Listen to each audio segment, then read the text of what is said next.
Now on to the serious shit. If you are watching our YouTube channel, I have a little banner up next to my face. Unfortunately, my face is very blown up right now because Lachlan isn't here. So our, I guess, like arrangement or whatever, our screen arrangement, our layout decides to zoom into my face as much as possible, even though that isn't necessarily the best, most optimal use of my image. And next to my disgusting hairy face is a indigenous artwork piece for Every Child Matters. If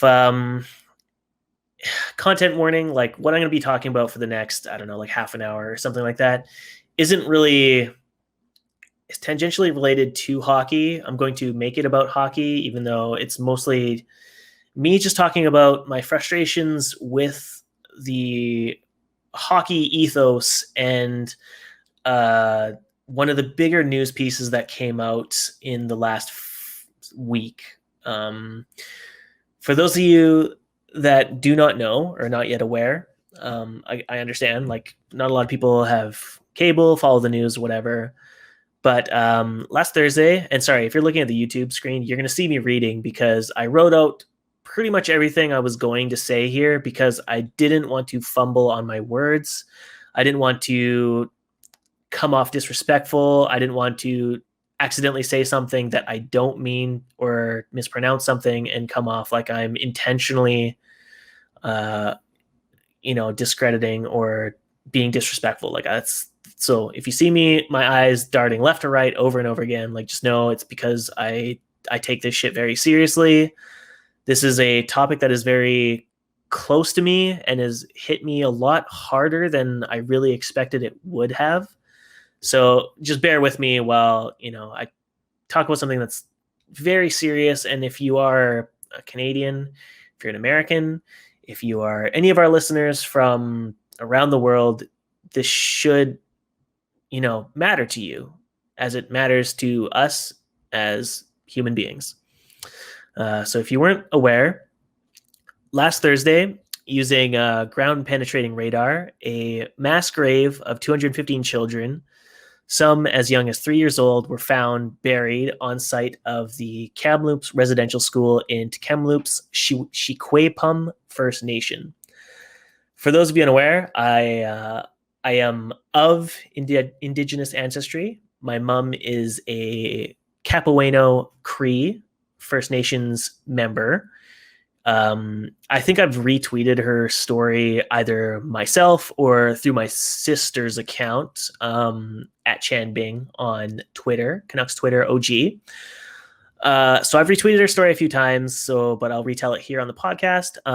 My mom was taken from her birth mother during the 60s scoops. And for those who also don't know what the 60s scoops is, as I didn't know up to 5 or 6 years ago, whenever that was, it was a government program, like a mandate that from the 50s into the late 80s and early 90s that newborn Aboriginal children would be basically taken from their mothers, their families, and adopted out to predominantly white families in an effort to erase Indigenous culture through means of telling these predominantly white families to not tell their adopted children about their heritage, about where they come from, and to essentially raise them as white people and get them to not care about where they are coming from, who their families were, just atrocious genocide shit. My mom was very fortunate. She was adopted out to an incredibly affluent white family. My grandpa was a mechanical engineer who decided at 50 years old he would rather be a lawyer, went to UBC, got a law degree, and became a judge in Kamloops, where he eventually retired. My grandma was a registered nurse and raised 4 kids, 3 very white ones, and then my mom, who was very, very beautifully native. My mom lucked out. Her family loves her. They treasure and support her, and we're always beside her in her journey to discover her heritage. Um, it was always, of course, very difficult because my grandparents, as one of these adoptive families, were advised by the adoption agency or whoever was in charge to never tell my mom about her heritage, where they got her, anything. Like literally nothing was allowed to be spoken to her. My grandma upheld this oath that she took with the adoption agency or whatever they were, probably because she's an RN. She's used to oaths and stuff like that. My grandfather was a bit more, progressive and was a bit more upfront and honest about my mom's heritage. But even then, the government, after so many decades of my mom wanting to know where she was from, what happened to the family that adopted her out, like through that journey, she discovered everything about the 60s scoops. She had no idea. I had no idea. Like my family had no idea. This was all news to us through like basically the research that my mom was doing to find out who her family was. It took like a decade for my mom to obtain the original adoption papers from the agency that basically just confirmed what her birth name was on her birth certificate. And even then, they gave her a name that wasn't actually the name that was given to her by her birth mom. There was a lot of redacted stuff, like blacked out bars, so she can find out, like, who the father was, who the mother was. Like, couldn't find the name, couldn't find what city she was born in. Like, it's as bare minimum, just like confirmation, like, yes, this woman was in fact born on this date around this year. Like, didn't even have the actual specific year. They just couldn't give a shit. They just wanted to get these kids away from their Aboriginal parents and into the arms of white saviors. So yeah, it was always heartbreaking because my mom was a visible minority, like for her entire life, putting up with bullshit from people judging her for her skin color. She never understood it because, as far as she was concerned, she was just another kid born to an affluent, rich white family. She wanted to, and when she wanted to find her actual identity, the government denied her that right and that ability. It took another 10 years. So we're talking like 2016, 15 or something like that, when by somehow, I have no idea how she did this, but she managed to track down the band that she was adopted out from. And through contacting the people in charge of that band, she actually got in contact with her biological sister and, by extension, her biological mother. Her biological mother, so my biological grandmother, was a survivor of the Alberta residential school system. I've read and heard some of these stories like secondhand through my mom about what my biological grandmother was subjected to under these residential school systems, and it's shocking. It is genuinely atrocious information to find out. As I think I've said on this program before, like, I am not the most educated person. I am in hockey and in stats and analyst stuff because I just found an interest in it. But otherwise, like, I would have had no clue 10 years ago that I was ever going to do something related to numbers or math in my spare time. That would be just unheard of.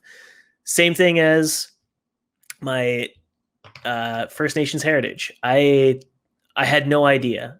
When I was growing up, my mom was pretty upfront, like, that we are First Nations, but she could never confirm because the government would refuse to tell her where she was even from. So growing up, we were always just kind of told, well, you're from Alberta, or your mom's from Alberta, so you're probably just Cree. So go with that. So after all these years of just, thinking you're Cree, my mom went to my birth mother and was stunned, of course, that she was one, alive, B, she had another biological sister who she'd found. This isn't even counting the fact that I'm not really too sure how this story happened, but she did make contact with her biological brother, who was also taken during the 60s scoops. But this was like decades ago, like when I was born type shit. I don't know how she pulled this off in the pre-internet age, but they did somehow. But anyways, my mom was rejected by her birth mother because she was perceived as being white. She was raised by an affluent white family, and the reconnection from my mom to my biological grandmother was seen as like a representation of all the trauma, the prejudice, the abuse that my biological grandmother faced while, just living in society, while going through the residential care system. So it wasn't some bittersweet reunion of like, oh my gosh, I found my daughter. It was, oh my God, this is what I've been through.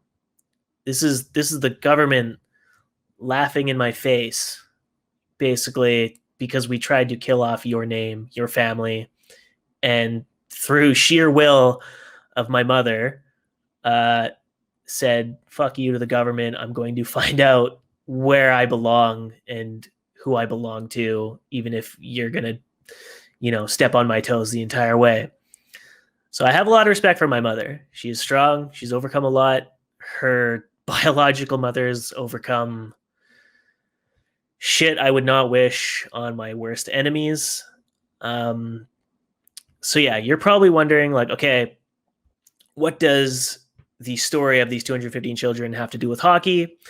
And it kind of doesn't, but I wanted to talk about this purely because we are, I think, a week and a half removed from the Edmonton Oilers getting knocked out of playoffs by the Winnipeg Jets. Upon that happening, Ethan Bear's girlfriend went public with social media posts saying, please stop making Indigenous racial comments, hate speech towards my boyfriend Ethan Bear simply because your hockey team lost. There's no place in our society, in hockey, wherever, for racist comments towards my boyfriend, who is, of course, a visible minority and proud member of the Cree First Nations, or I'm sorry, whichever one he belongs to. So that was only a week and a half ago.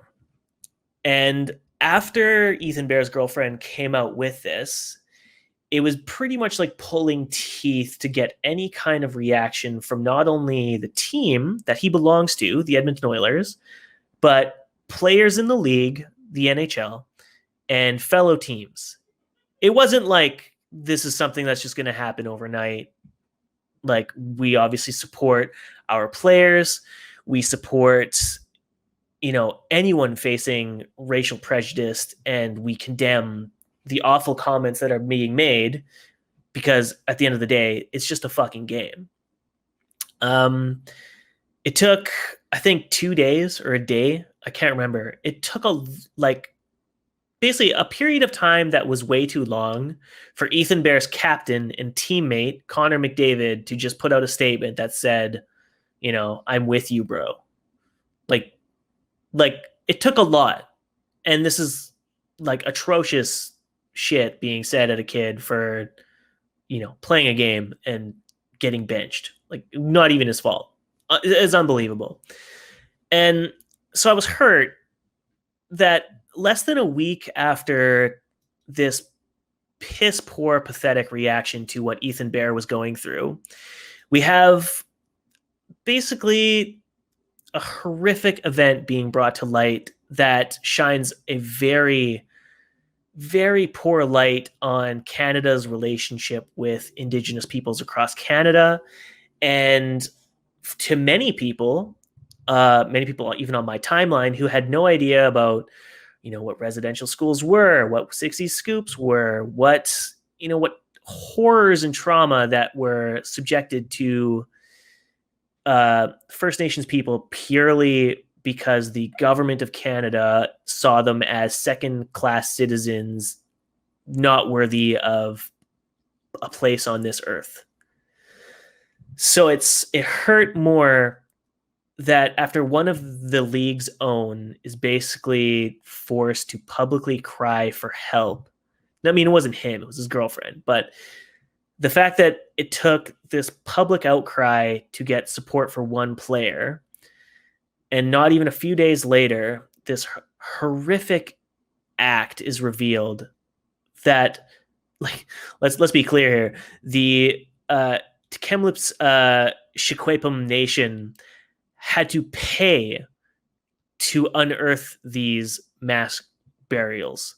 Like, it wasn't just like the government of Canada was like, "Oh yeah, we got you. We'll do some sonar and radar to see what's out there." Like, no, the nation paid for this to happen.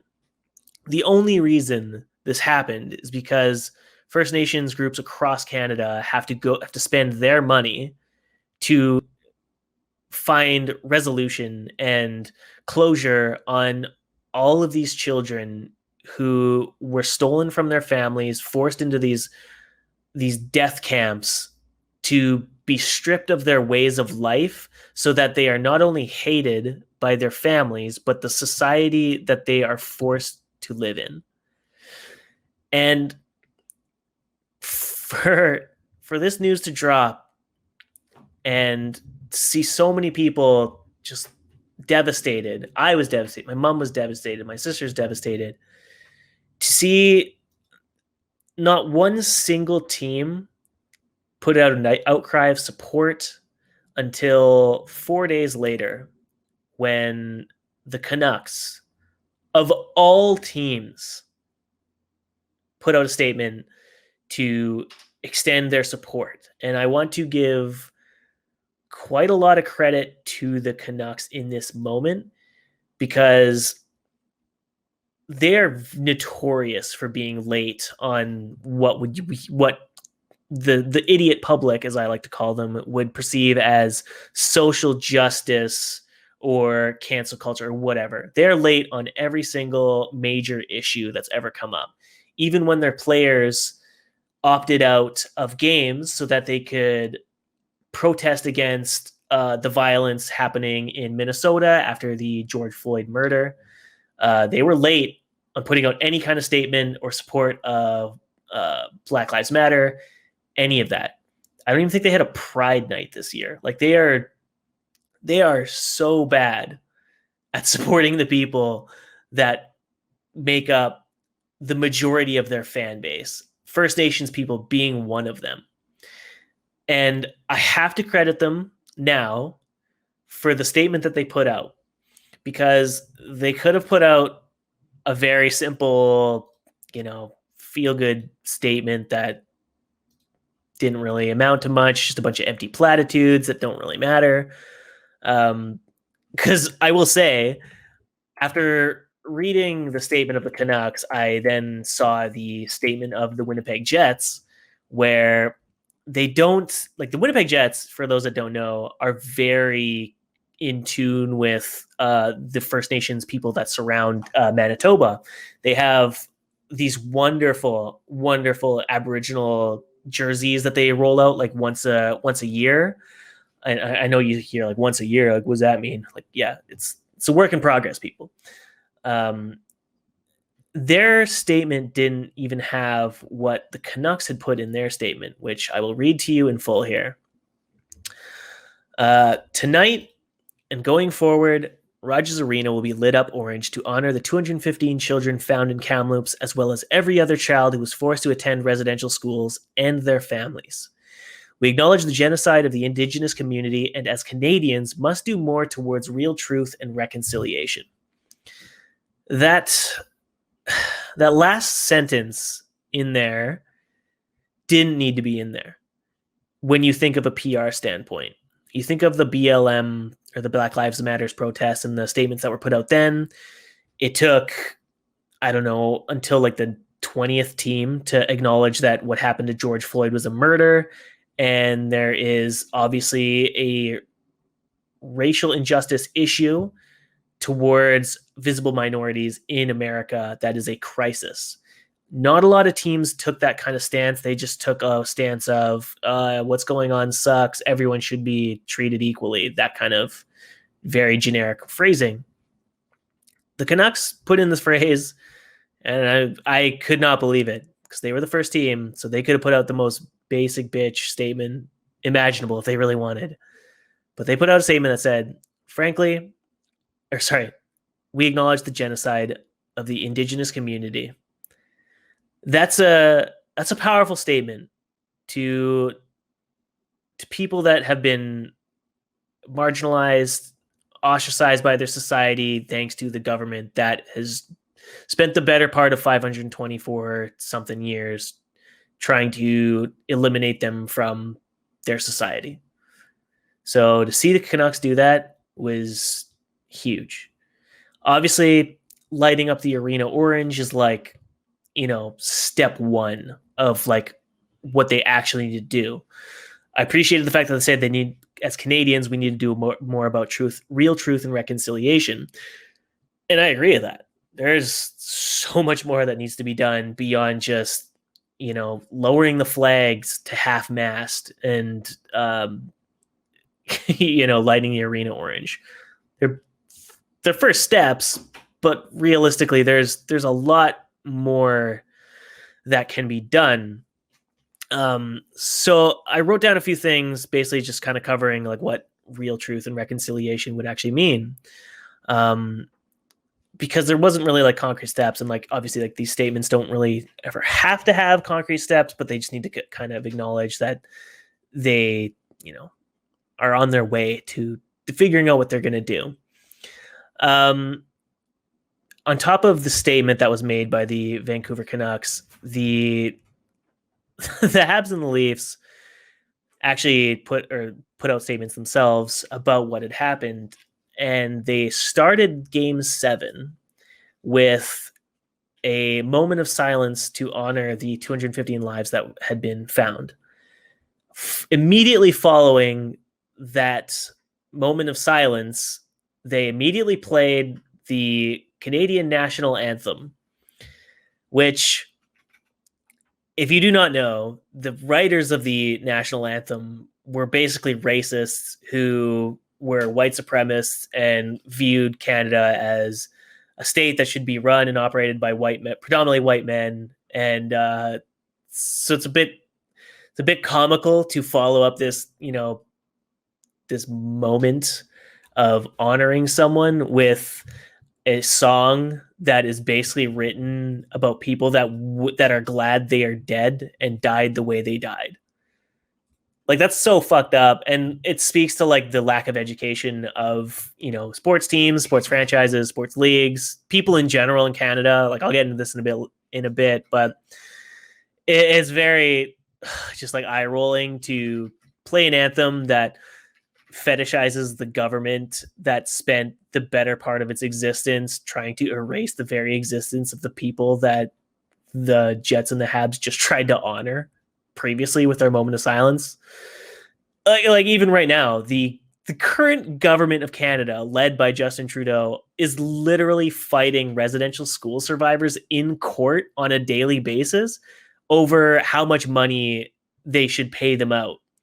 Like, it's baffling. And I'm sorry if anyone listening to this had this like rainbow idyllic view of what the Canadian government is and what Canada stands for. But unfortunately, as this news story probably revealed to you and people close to you, is that Canada is not free of atrocities or genocide. They have been executing one, and it still goes on today against the First Nations and Indigenous people of Canada. So what can the Vancouver Canucks do? What can NHL teams in prominent positions across Canada do to actually execute or implement concrete change or truth or actions that speak towards finding truth and reconciliation that supports First Nations people? Because, again, lighting up a Rogers Arena, that's step one.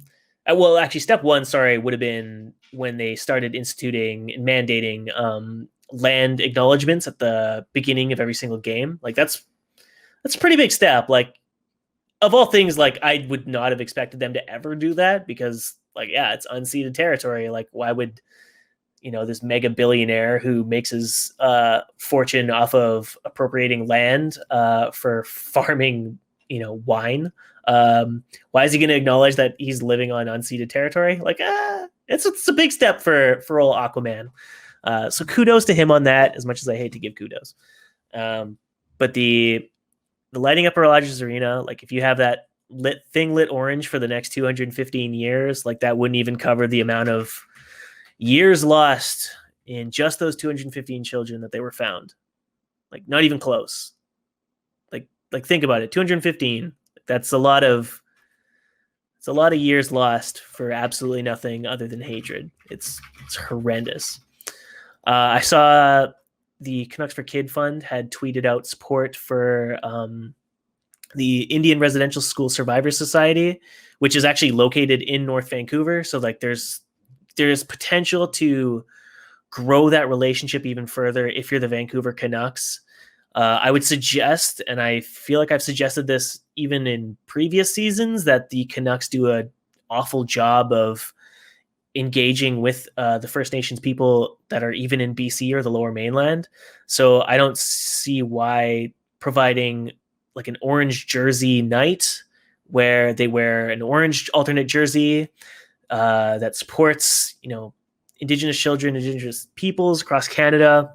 They auction it off, and the funds go to, the IRSS to support, survivors of these atrocious residential schools that littered Canada up until the, mid to late 90s. Like that's the thing is like they didn't just like stop in the 70s. And listening to a lot of people say like, oh, this is such a black mark in Canada's history. It's like, this is like a couple of years ago. Like most of the people I know were alive for this, barring like child cousins and nieces and nephews of mine.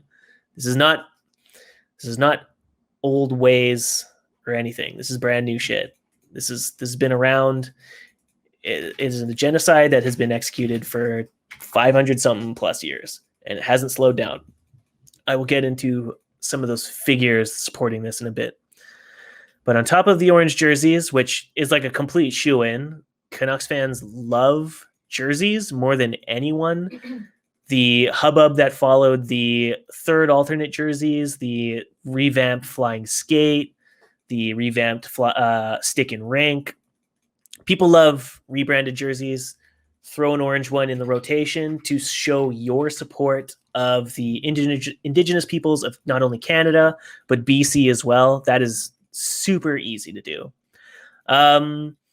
They should be engaging with the actual Truth and Reconciliation Commission. I will drop some links in the tweet thread that's going to follow when I post this episode.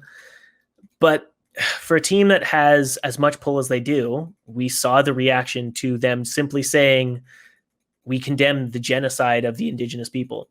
They have a lot of pull. That's a lot of views. That's like millions and millions of followers of this team seeing a team publicly support a group of people that have been marginalized by society due to their government's inaction or willing, hatred of these people.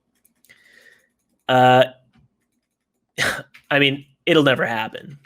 But if the Vancouver Canucks, I mean, it's probably not going to happen with the Italian Canadian owners, but if they actually condemned and demanded apologies and reparations from the Catholic Church on behalf of the peoples that support their team and therefore they support, that would probably be the most impactful thing that could come out of this entire situation.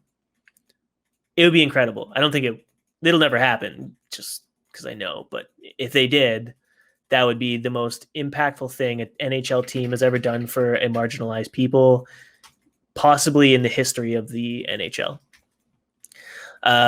They can be calling upon federal, provincial, and territorial governments to mandate education and revise curriculum that actually explains to the youth of today what residential schools were, what the 60s scoops were, what the actual history of Indigenous peoples in Canada are. Because, I mean, I don't know about you guys, but when I was in grade school, they didn't really teach you a whole lot about Indigenous peoples or First Nations people, as it was called back then. They taught you how the people used to weave baskets in the 1700s to catch fish, where the Haida Gwaii were located, and this is what their artwork looks like. And then they'd take you on a field trip to Emily Carr and show you some of the art left by X artists here and there. That's about it. There was no here's current relations. Even up into grade 12, they did not touch that shit with a 10-foot pole. Canucks, or any NHL team for that matter, could really make a difference here by actually mandating that the government institutions collaborate with Aboriginal leaders, educators, on providing a curriculum to students that best explains this in a touchy way, because obviously you can't tell a kindergartner oh, here's what a genocide is. But at the very least, they should be supporting and encouraging our governments to engage with Aboriginal leaders so that something positive can come from an education standpoint, because there is obviously a clear lack of it in our nation when it comes to what's really gone on with Indigenous people in our society. And then the last thing I would suggest is to promote some sort of internship or public hiring to a senior leadership position that utilizes or incorporates Indigenous persons. It's not that hard. You can, like I said, internships are free. They cost nothing. It's free PR. And it shows a large majority of your fan base who are of First Nations ancestry that there is equitable access to leadership roles within your organization, and therefore the NHL and other teams in this league. Because right now, it's kind of an uncomfortable topic, but you don't really get far if you are not a white man in the NHL or in any of their teams. Lately, there's been a surge in hirings of women. Shout out to the Toronto Maple Leafs, who promoted Haley Wickenheiser and I think Megan Dugan to player development roles. That's a big step. There's obviously still way more to go, and I wanted to talk about this other piece and how it relates to providing equitable access to leadership positions for Aboriginals and Indigenous peoples in Canada, because on top of the Ethan Bear situation, there was another Indigenous related issue in a documentary aired by TSN called The Unwanted Visitor, which was about a former Jack Adams Award winner and former NHL head coach Ted Nolan. For those that don't know, Ted Nolan is a Cree First Nations person from, I think Ojibwe. That's pretty bad. I don't know. I should have written it down. He's from Ottawa, Ontario, or Oshawa, or whatever, Ontario. And he broke into the league as a coach for the QMJHL and then jumped to Buffalo and I believe Rochester. As coach of the Buffalo Sabres, he won the Jack Adams Award in his second year. And then after a GM change and a contract dispute, he wasn't picked up. He then basically didn't work in the NHL for another 5 or 10 years, when he then got hired by the New York Islanders, where he was a head coach for 2 years, coached just fine. Then he coached for the Rochester Americans for 2 years or 2 seasons. Then he vanished again for another something like 10 years, and then coached the Buffalo Sabres when they were in full tank mode in 2014, 2015. And he hasn't been able to land an NHL head coaching job since. Nolan had some very interesting quotes because, of course, given this story that recently came out with Ethan Bear, people, of course, reached out to him because he had just had this documentary basically detailing how he feels he was slighted and prevented from ever landing himself full-time in the quote-unquote old boys club because of the color of his skin. He was asked about the racism that Ethan Bear faced, and he had some very telling quotes when it comes to this topic and why I feel that promoting Indigenous persons into positions of leadership is so important. And I'll read these quotes from him. You look at the hiring practices in this league, it's almost like you recycle all the time because those are the guys you grew up with. Those are the friends you have, and that's your comfort zone. When I got let go, not one team called me up and said, do you want to be an assistant coach? Do you want to be a scout? We'd love to have you. No one called. It's extremely tough when you have to go through that. So hopefully we'll have some trailblazers who will be hired into management positions so they can get more out of our people to scout, manage, and be a part of this great game. So think about it. Ted Nolan was the trailblazer for Indigenous persons in leadership positions in the NHL. He won a fucking Jack Adams in his second year with the Buffalo Sabres. And here he is, like 15 to 20 years later, appealing to the powers that be in the NHL to be more inclusive and allow Aboriginal members of society to thrive and ascend to leadership positions, to blaze a trail for the next generation of Aboriginal and First Nations people who are looking at the NHL, the league that it is, and hoping they see a place where they can carve out a way, find a place for them that, like, in a society that has tried for so long to keep them out. Like, it shouldn't be that hard for a team like the Vancouver Canucks, who are creating a farm team from scratch, to hire a Ted Nolan to an assistant coach position.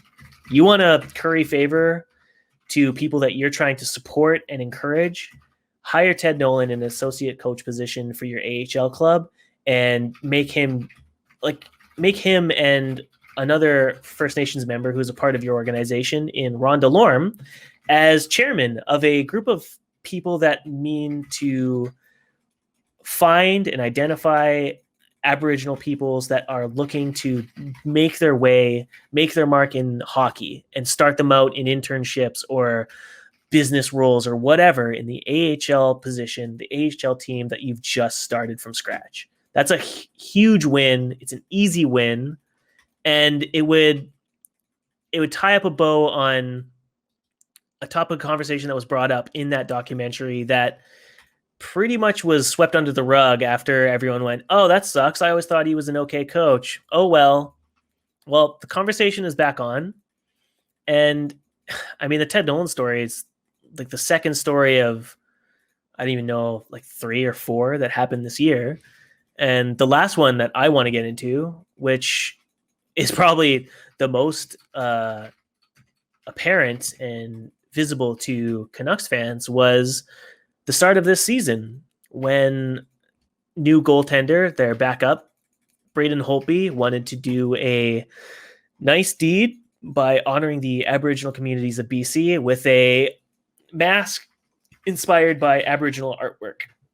Unfortunately, the artist that Braden Holtby chose was Swedish artist Dave Gunnarsson, who did not consult with any Aboriginal artists in BC before releasing the design that he had set up for Holtby's mask.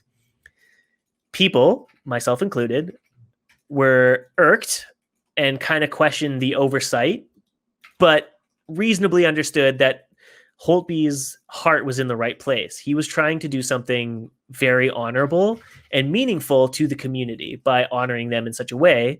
He just forgot, like, okay, I should probably, involve the people I'm trying to honor instead of exporting it to like my usual mask guy.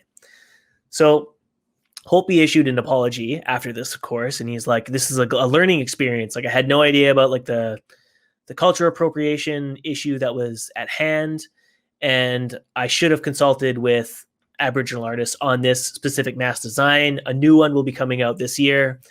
A new one did come out later that year with a collaboration between Dave Gunnarsson and I think name escapes me, but I believe it was Andrews or something. But mask looked great. It's beautiful. Really props to Holtby for the way that he handled the entire situation. Unfortunately, there was a vocal minority on social media platforms that jumped to jump and say that people who were irked by the oversight, people like myself, were whiners or proprietors of cancel culture because we, God forbid, would want to include the Aboriginal people that Braden Holtby was trying to honor. The news of the 215 kids that were found in that mass grave should be a shock to a lot of these people who don't understand why the issue of cultural appropriation is so big to Indigenous communities. For years, decades, centuries, the Canadian government has done everything in its power to drain the culture away from Indigenous people and destroy a way of life so that any Indian born would be no longer a problem to them. As Sir John A. Macdonald put it, we need to find a way to solve the Indian problem. That's what they were. The people were a second-class citizen, and a lot of the people that saw the issue or couldn't see the issue in Braden Holtby's mask appropriation had no idea that residential schools exist. They had no idea that, the 60 scoops were a thing. They had no idea that how many people have died? 215 were found at a school site meant to take care of these kids, and that probably accounts for maybe 5% of the actual number of kids that died trying to escape, that were buried in unmarked graves on the campuses, that were thrown into furnaces because they were born of rape from the priests and teachers at these schools that fucking loathe the people they were charged with taking care of. These people that had an issue with that mask, they didn't know any of this. And I hope, for the love of God, that the Vancouver Canucks keep up with their actual plan of upholding truth and reconciliation so that this conversation is continued to be driven. Because it can't just die with the arena being lit up and we wait another 6 months for another unmarked grave to be found by sonar. That isn't acceptable to me, and it shouldn't be acceptable to you as Canadian or American citizens. The education needs to be done. And I don't say this as someone who is, coming off his high horse like, oh, well, I knew this all along, because I didn't. I learned this shit as my mom learned it in her journey of figuring out her heritage. So I am just as green about this as you guys. And if I can take interest in wanting to find out more about these people who were wronged so poorly by our government, then you should too. You really should. I don't see how you could read that story about 215 kids being mass murdered and left in a fucking pit and not be wanting more from your government to take care of these people. Would you not want them to take care of you better than they were? Really? So anyway, I don't want to go on too long because I'm sure most of you have checked out by now. But obviously, there are ties to hockey, and a team as prominent as Vancouver does have a chance here to really impact the community that has been so hurt by this news, so devastated by this news. They should be encouraging a completely revamped education system so that the Braden Holtby mask situation doesn't happen, so that racist comments to Ethan Bear don't happen because he was benched in a fucking game that his dog shit team couldn't win. Ethan Bear was not the problem in that series, okay? So any of those idiots throwing fucking racist comments towards him can, bury their heads in the sand or some shit. But anyways, Ted Nolan, he shouldn't be blackballed from a coaching community because of the color of his skin. He obviously has the chops. He won an award for it. Unless that was some kind of, let's just give it to the minority so that we look good for ourselves. Which, I mean, knowing the NHL, that's probably pretty possible. But it shouldn't be the norm. Let's empower the visible minorities of our community. Let's support Indigenous cultures of Canada. Let's not let them die out on the vine because the government is done with them. I'm not done with them, and you guys shouldn't be either. I am sorry if any of this conversation has made you uncomfortable. I'm sorry if any of my terminology or phrasing offended any Indigenous or Aboriginal persons listening to this. It's not my intention. I am speaking mostly off the cuff, and so I'm apologies if my demonyms are, phrasing isn't, top notch, but I'm speaking off the cuff and very upset, and it's just shit that's going to happen. But before I leave you with this very bizarre solo episode that I'm sure you were not expecting, I was going to leave you with some facts for anyone who hears me say that the genocide is still ongoing and thinks I'm full of shit. These are some facts from my mother that she had gained through her time, her research, and her talking with the people that she knows at her band at the Capoeira Nation in Alberta. 4.9% of Canada's total population are Indigenous. Indigenous children account for 52% of the total number of Canadian children in the foster care system presently. Indigenous women incarcerated account for 42% of the women in the women's prison system. 42%.